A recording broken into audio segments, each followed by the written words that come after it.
সম্মানিত দর্শক, জামাতের আমিরের সঙ্গে ভারতীয় গোয়েন্দা কর্মকর্তা অথবা কূটনৈতিক কর্মকর্তা অথবা ভারতীয় রাজনৈতিক নেতৃবৃন্দ তাদের একটা গোপন বৈঠক হয়েছে, এইরকম খবর বাংলাদেশে রীতিমতো চাউর হয়ে গেছে।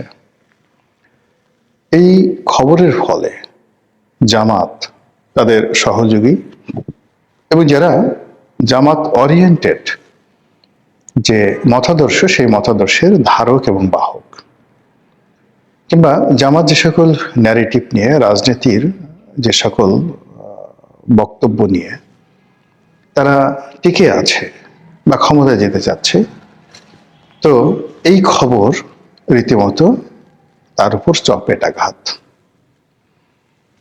আমেরিকার রাজনীতিতে ওয়াটারগেট কেলেঙ্কারি, যেটি রিচার্ড নিক্সনের ক্ষমতাকে চ্যালেঞ্জ জানিয়েছিল এবং সারা পৃথিবীতে তোলপাড় সৃষ্টি করেছিল। আমেরিকার ইতিহাসে সবচেয়ে বড় রাজনৈতিক কেলেঙ্কারি, এমনকি কন্ট্রা অস্ত্র কেলেঙ্কারির চেয়ে জঘন্যতম কেলেঙ্কারি হিসেবে আমেরিকান জাতি এই ওয়াটারগেট কেলেঙ্কারিকে মনে করে। এখন ঘটনা কিন্তু তেমন কিছু নয়, কিন্তু আপনি যখন রাজনীতি করবেন, রাজা হবেন, রাজা কখনো পশুর মতো আচরণ করে না। রাজা কখনো নিষিদ্ধ প্রাণী, নোংরা প্রাণীর মতো আচরণ করে না। শেয়াল, বেজি, সজারু, গন্ডারের মতো রাজা কখনো আচরণ করে না। রাজার আচরণ বাঘের মতো, সিংহের মতো। শিয়াল, কাক এগুলো সব চোর, অন্ধকারের নিশাচর প্রাণী, বাদর, এদের মতো কখনো রাজা আচরণ করতে পারে না। এই যে একটা থিওরি, সেই থিওরিটিকে অপমান করেছিলেন রিচার্ড নিক্সন এবং তার যে ইলেকশন পরিচালনা কমিটি তারা। আপনারা জানেন যে আমেরিকাতে দুটো রাজনৈতিক দল রয়েছে, ডেমোক্র্যাট এবং রিপাবলিকান। রিচার্ড নিক্সন ছিলেন রিপাবলিকান দলের প্রার্থী এবং প্রেসিডেন্ট। তো নির্বাচন হচ্ছে, আর রিপাবলিকানদের যে প্রতিদ্বন্দ্বী ডেমোক্র্যাট, তাদের একটি নির্বাচনী জনসভা হচ্ছে, গোপন জনসভা হচ্ছে। কোথায়? এটি হোটেলে, ওয়াটারগেট নামক একটি হোটেলে।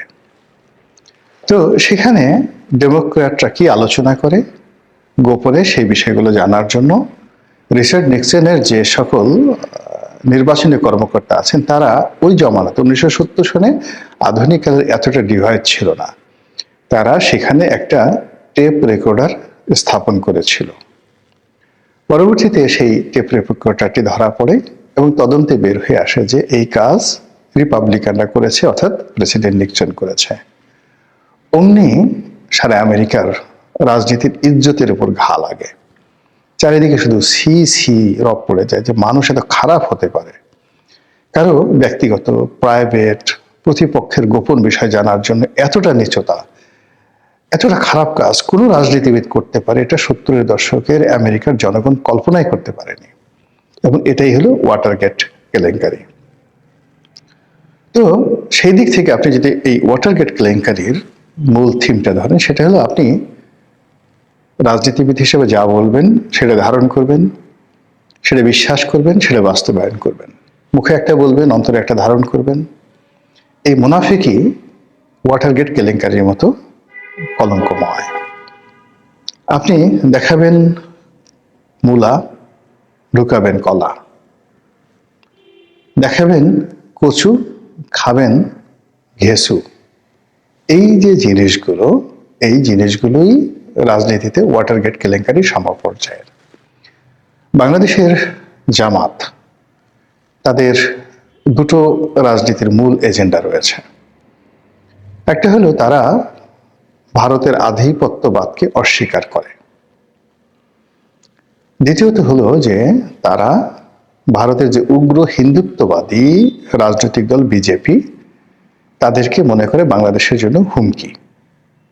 বর্তমান নরেন্দ্র মোদী সরকারকে তৃতীয়ত তারা ঘৃণা করে, এই কারণে যে বাংলাদেশের ফ্যাসিবাদী হিসেবে তাদের দৃষ্টিতে যে শেখ হাসিনা সরকার ছিল, তারা ক্ষমতাচ্যুত হওয়ার পর নরেন্দ্র মোদী সরকার তাদেরকে সেখানে আশ্রয় দিয়েছে।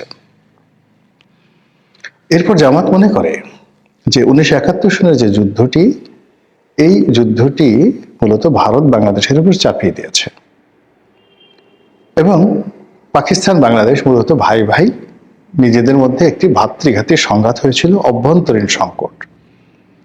এটা বহিঃশত্রু হিসেবে ভারত এখানে ইন্টারভেইন করে, আক্রমণ করে বাংলাদেশে একটা মুক্তিযুদ্ধ তারা চাপিয়ে দিয়েছে। কাজেই তারা 1971 সনে রাষ্ট্রের পক্ষে থেকে দেশপ্রেমের কাজ করেছেন এবং তারা যে যুদ্ধ করেছে ভারতীয় বাহিনীর বিরুদ্ধে, সেক্ষেত্রে ভারত হলো আগ্রাসী বাহিনী আর জামাতের আলবদর, আশামস এবং রাজাকার, তারা হলো মুক্তিযোদ্ধা। এটা জামাতের বিশ্বাস। তারা মনে করে যে আগামীতে যদি মর্যাদা নিয়ে দাঁড়াতে হয় রাজনীতিতে, তাহলে ভারতের এই দাদাগিরি, আধিপত্যবাদ, এটি রুখে দিতে হবে। এবং যদিও আমরা এখন স্বাধীন হয়ে গেছি, তবুও স্বাধীন রাষ্ট্র হিসেবে পাকিস্তানের সঙ্গে সর্বোচ্চ বন্ধুত্ব করতে হবে এই ভারতের আধিপত্যবাদ মোকাবেলা করার জন্য। এই হলো তাদের বিশ্বাস। এবং এই বিশ্বাসের বাইরে তারা আরো মনে করে যে বাংলাদেশ একটি ইসলামিক প্রজাতন্ত্র হতে পারে অথবা ইসলামিক এমিরেটস হতে পারে, জাস্ট লাইক আফগানিস্তান, সংযুক্ত আরব আমিরাত, কিংবা একেবারে নিদেন পক্ষে তুরস্কের মতো একটি উদারনৈতিক ইসলামিক দল দ্বারা এদের শাসিত হতে পারে, এরদোয়ানের মতো। এই মডেলগুলো নিয়ে তারা এগোয়। তারা রাজনীতির ফিলোসফি হিসেবে তারা ইখওয়ানে মুসলিমিন যে সংগঠনগুলো আছে, মুসলিম ব্রাদারহুড যে সংগঠন আছে, তুরস্কের এবি পার্টি আছে, তাদেরকে তারা মনে করে যে জামাত ইসলামী এইরকম ভাবে আসলে কাজ করতে চায়। নেতা হিসেবে তারা সৈয়দ কুতুব, মুসলিম ব্রাদারহুডের যে 50-এর দশকে সামরিক বিপ্লব ঘটিয়েছিল, সেই সৈয়দ কুতুব তাকে মনে করে। তারপরে কারজাভি, ইউসুফ কারজাভি এরকম একজন ইন্টেলেকচুয়াল রয়েছেন, তাকে তাদের আধ্যাত্মিক নেতা মনে করেন। আর আবুল আলা মওদুদি এবং আবু ওহাব নজদি, এদের যে ধর্মতত্ত্ব, সেই ধর্মতত্ত্ব তারা ইবনে আরাবি পর্যন্ত, অর্থাৎ আগে ইবনে আরাবির থেকে যে থিওলজি, মুসলিম থিওলজি, ইসলামিক থিওলজি শুরু হয়েছে, সেই ইবনে আরাবি, তারপর ইবনে কাসির, ইবনে কাসিরের পর আবু ওহাব নজদি, এরপরে আবুল আলা মওদুদি হয়ে বাংলাদেশে গোলাম আজম হয়ে এই ধর্মতত্ত্ব তারা বিশ্বাস করে।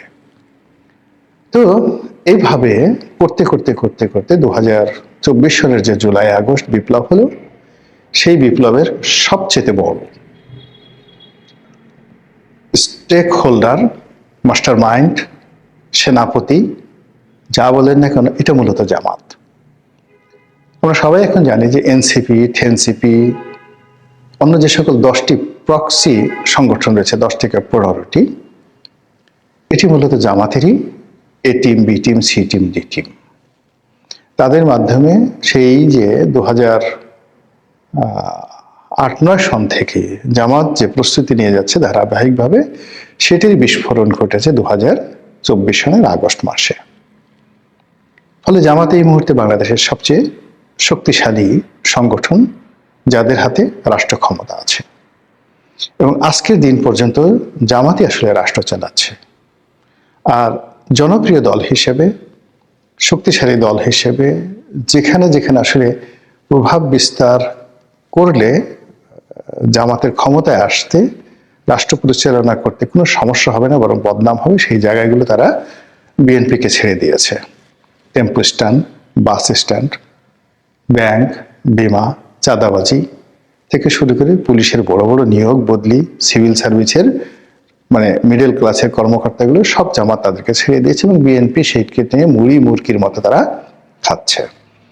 কিন্তু মূল যে হাল, মূল যে বৈঠা, দ্য মেইন সুইচ এটি আজকের দিন পর্যন্ত জামাতের হাতে।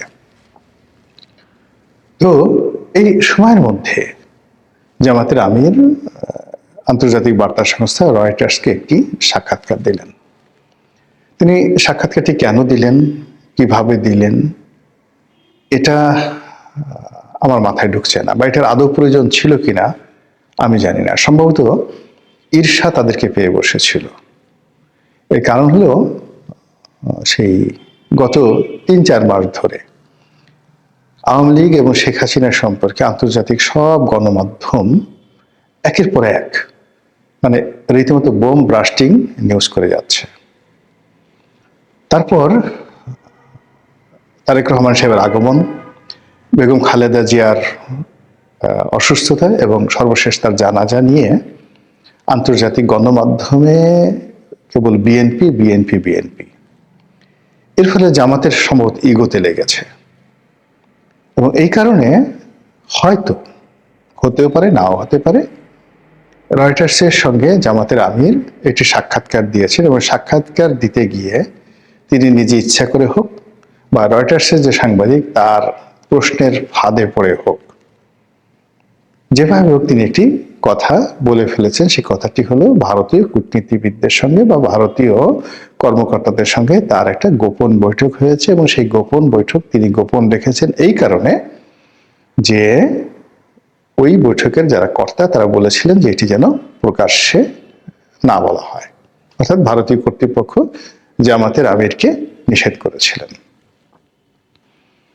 এই কথার আগা মাথা, সত্য মিথ্যা মানে অন্তর্নিহিত তাৎপর্য কোনো কিছু বিবেচনা না করে চারিদিকে শুধু ছি ছি ছি ছি ছি, সেই ওয়াটারগেট কেলেঙ্কারির মতো এত সুন্দর দাড়ি নিয়ে, এত সুন্দর টুপি নিয়ে এইভাবে মানুষ এই কাজ করে, সারাক্ষণ মানে ইন্ডিয়াকে গালাগালি করছেন। এই মানে আপনাদের যে বি টিম সি টিম দিয়ে 7 সিস্টার আলাদা করছেন, ডি টিম দিয়ে মুজাহিদ বাহিনী গঠন করছেন, দিল্লি দখল করবেন, আর অন্যদিকে ক্ষমতায় যাওয়ার জন্য দিল্লির পাস আসছেন, দিল্লির লোকের সাথে গোপনে বৈঠক করছেন। কেউ বলছে যে তিনি যখন অসুস্থ ছিলেন তখন তার সঙ্গে দেখা করতে এসছে, কেউ বলছে তিনি দেখা করার জন্য লন্ডনে গেছেন, এবং জামাতের যারা লোকজন আছেন এরকম একটা ছিছি অবস্থা। অন্যদিকে যেটা হলো জামাতের যে সকল ভাড়া করা বট বাহিনী আছে, যারা ইউটিউবার রয়েছে, যাদেরকে সবাই টোকাই ইউটিউবার বলে, এদের কারো নাম 3 ইঞ্চি, কারো নাম ইল্লু, কারো নাম পিঙ্কু, নানা রকম এদের নাম হয়ে গেছে। এই লোকগুলো এই ভারত বিরোধিতাকে চাঙ্গা করে মানে কতগুলো অন্ধ বাংলাদেশের মানুষ, কতগুলো অন্ধ, কতগুলো বেকুব, কতগুলো মূর্খ, এই একটা বেস, একটা ফ্যান এবং ফলোয়ার বেস তারা গড়ে তুলেছে এই বট বাহিনী। তো এই বট বাহিনীর মুখে মানে জোকের মুখে যদি আপনি লবণ দেন, কিংবা ধরুন কোনো একটা মানুষের মুখের মধ্যে যদি আপনি খুব দুর্গন্ধযুক্ত মনুষ্য বিষ্ঠা আচ্ছা মতন তার মুখের মধ্যে ভরে দেন এবং মেখে দেন, তখন সেই প্রাণীটির যে দুরবস্থা হবে। এখন এই যে জামাতের বট বাহিনী, জামাতের ভাড়া করা সেই ইউটিউবার, এই গোষ্ঠীটির মুখে রীতিমতো সেই আবর্জনা পড়েছে, চুন পড়েছে, চুনকালি লেগে গেছে। তারা এখন কি বলবে? ঘটনা যা গবার তা ঘটে গেছে, আলোচনা হচ্ছে, সমালোচনা হচ্ছে। এর মধ্যে জামাতের পক্ষ থেকে, আমিরের পক্ষ থেকে বলা হয়েছে যে এটা একেবারে নেহায়েত একটি যাকে বলা হয় সৌজন্য সাক্ষাৎ ছিল। তিনি যখন অসুস্থ ছিলেন দলে দলে লোক তাকে দেখতে এসেছে, ভারতের লোকও দেখতে এসেছে, অন্যান্য যারা এসেছেন তাদের ব্যাপারে জামাত প্রেস রিলিজ দিয়েছে যে অমুক দূতাবাস থেকে এসছে, অমুক কূটনীতিবিদ আসছে, ইউরোপীয় ইউনিয়নের লোকজন আসছে। কিন্তু ভারতের যে সকল লোক তার সঙ্গে দেখা করতে এসছে তারা অনুরোধ করেছিল যেন এই বক্তব্যটি প্রেসে না আসে, বা তারা যে এসছে এটা যেন প্রেসে না আসে। যেহেতু জামাত ইমানদার একটা দল, ভদ্র একটি দল, এবং শত্রু মিত্র সকলের জন্য তাদের দরজা খোলা, এবং তারা যত শত্রু হোক না কেন তাদের প্রতি অনেক উদার, যেহেতু ভারতের যারা লোকজন আসছে তারা আসছে ভদ্রতা দেখিয়ে, এবং তারা তো সেই অবস্থাতে তাদের সাথে অভদ্রতা দেখাতে পারে না, বলতে পারে না যে আমরা তোমাদের সঙ্গে দেখা করব না। আবার দেখা করার পর তারা এটা অনুরোধ করেছে, সেই অনুরোধটা তারা রেখেছে, এই হলো বক্তব্য। কিন্তু কেউ বিশ্বাস করছে না। তারা বরং এই যে জামাত আমিরের এই বক্তব্যকে আরো নেতিবাচক অর্থে তারা ব্যাখ্যা এবং বিবৃতি দিচ্ছে। সব মিলিয়ে মানে জামাতের জন্য এই যে এই সময়টি একের পর এক, এই যে হাদির মৃত্যু, বেগম জিয়ার মৃত্যু, তারেক রহমান সাহেব বাংলাদেশে আসা, এই রয়টার্সের সাথে সাক্ষাৎকার দেওয়া, এরপরে প্রধান বিচারপতির সেই শপথ গ্রহণ উপলক্ষে ডক্টর মোহাম্মদ ইউনূসের বঙ্গভবনে যাওয়া, বঙ্গভবনে যাওয়ার পর সেখানে শাহাবুদ্দিন চুপ্পু সাহেবের যে ভাবসাব, তার মুখের হাসি এবং তার যে হাঁটা চলা, সব মিলিয়ে জামাত গত 17 মাস ধরে যে স্বাচ্ছন্দ্যে চলছিল, যে একটা গন্তব্য তৈরি করে ফেলেছিল এবং যেভাবে একটা সরকার গঠন করার জন্য তারা আশাবাদী হয়ে পড়েছিল, যেভাবে তারা এটি খেলাফত কায়েমের চিন্তা করেছিল, সব মিলিয়ে এই রয়টার্সের সাক্ষাৎকারের মাধ্যমে যে ঝামেলা তৈরি হয়েছে, যে দৈন্যতা প্রকাশ পেয়েছে, যে রাজনৈতিক কেলেঙ্কারি তৈরি হয়ে গেছে, এটি সম্ভবত তারা সামাল দিতে পারবে না। জামাতে ইসলামের নেতাকর্মীরা জামাতের আমিরের গোপন মিটিং বিষয়টা বের হয়ে আসার পরে একটা মিথ্যা যুক্তি দাঁড় করানোর চেষ্টা করছে। গোপন মিটিং এর মধ্যেও আবার সততাপূর্ণ আচরণ দেখানোর চেষ্টা করছে জামাতের নেতাকর্মীরা, শিবিরেরও। তো চলেন আমরা এর মধ্যে কতটুকু সততা আছে তা আমরা আলোচনা করি। এই মিটিংটা বেশ আগেই হয়ে গেছে এবং জামাত ব্রিফিং করে বা সাংবাদিকদের কাছে এই বিষয়ে বিস্তারিত কিছু বলে নাই, যে এই মিটিংটা হয়েছিল বা এই মিটিংয়ে কি কথা হয়েছিল। তাহলে বের হয়ে আসলো কিভাবে? তো জামাত শিবির বোঝানোর চেষ্টা করছে তারাই এই খবরটা বাইরে এনেছে। এটা তারা বলতেছে যে তারা ভালো, তারা দরবেশ এবং তারা বাহিরে না দিলে আসলো কিভাবে। বিষয়টা মোটেও এরকম না। রয়টার্স এই খবরটা পেয়ে গেছে, গণমাধ্যম, সংবাদ মাধ্যম রয়টার্স এই খবরটা পেয়ে গেছে এবং রয়টার্স এই খবরটা পাওয়ার আগ পর্যন্ত জামাত শিবির এটা কোথাও প্রকাশ করেনি, কোথাও প্রকাশ করেনি। তাহলে রয়টার্স এই খবর পাওয়ার আগে এখন জামাত যেরকম বলছে তারা নিজেরাই এটা প্রকাশ করছে, এইটা একটা জামাত শিবিরের মিথ্যা কথা। এবার আসেন, রয়টার্স জামাত আমিরকে জিজ্ঞাসা করছে আপনারা একটা মিটিং করেছিলেন, তো তখন জামাতের আমির বলতেছে এই মিটিং এর তথ্য গোপন রাখার কথা ভারত অনুরোধ করেছিল। দেখেন, জিএম কাদেরের বিষয়ে কিন্তু এরকম ঘটনা ঘটেছিল যে ভারত কি বলেছে বলবো না, বলা যাবে না, অনুমতি নাই। আজকে জাতীয় পার্টির মতো, ঠিক আছে, ঠিক একই কায়দায় জামাতের আমির বলছে ভারত বলতে নিষেধ করছে। রয়টার্সের সাংবাদিক জিজ্ঞাসা করার আগ পর্যন্ত জামাতের আমির কোথাও কোনো জায়গায় এটা প্রকাশ করেনি। ঠিক আছে, তো এটা নিয়ে গুজব ছড়ানোর কোনো সুযোগ নাই। আমি একটা ভিডিও দিয়েছিলাম, ওইখানে তারা সুতা পেঁচায় একটা ব্যাখ্যা দাঁড় করাচ্ছে যে জামাত যদি প্রকাশ না করতো কেমনে জানতি তুই। ঠিক আছে ভাই রে ভাই, এটা রয়টার্স জিজ্ঞাসা করছে এবং জামাত রয়টার্সের কাছে গিয়ে বলে নাই, রয়টার্স জামাতের কাছে এসে জিজ্ঞাসা করছে, তখন বলছে। রয়টার্সের পুরা নিউজ রিডিংটা পড়তে হবে, ঠিক আছে। তো এটা হলো একটা বিষয়। আমি জামাতের এগেনস্টে কবে থেকে বলা শুরু করেছি আজকের ভিডিওতে আমি আমার ফেসবুকে বলে দিয়েছি। দিনটা হলো 28 আগস্ট। 28 আগস্ট, আগস্ট মাসে গণ অভ্যুত্থানের পরে হঠাৎ করে 28 আগস্ট একটা সংবাদ সম্মেলন করলো জামাত। সেই সংবাদ সম্মেলনের কোনো প্রয়োজন ছিল না, অহেতুক। তো সেই সংবাদ সম্মেলনটা জামাত নিজেরা প্রচারও করেনি। তারা সাংবাদিকদের সামনে বেশি সাংবাদিকও ডাকেনি, খুব কৌশলে দুই তিনটা গণমাধ্যম, তারা বেশি গণমাধ্যমকে ডাকেনি এবং নিজেরাও তাদের পেজে পোস্ট প্রচার করেনি। তো ওই গণমাধ্যমগুলো এটা রেকর্ড করে এবং এই সংবাদটা ছাপে। কয়েকটা পয়েন্ট, ভারতের সাহায্য চাই, এই ধরনের একটা পয়েন্ট জামাতের আমির বলেছে। আর একটা পয়েন্ট হলো ভারতের ক্ষতি হয় এমন কিছু করবে না জামাত। আর হলো ভারতের সাথে বন্ধুত্ব চাই জামাত, ভারতের সাহায্য চাই। আমি 28 আগস্ট বলছে, 31 আগস্ট ভারতের কাছ থেকে জয়শঙ্কররা তারা আবার বলছে ভারতের এই সম্পর্কের বিবেচনা তারা বিশ্লেষণ করবে, বিবেচনা করবে।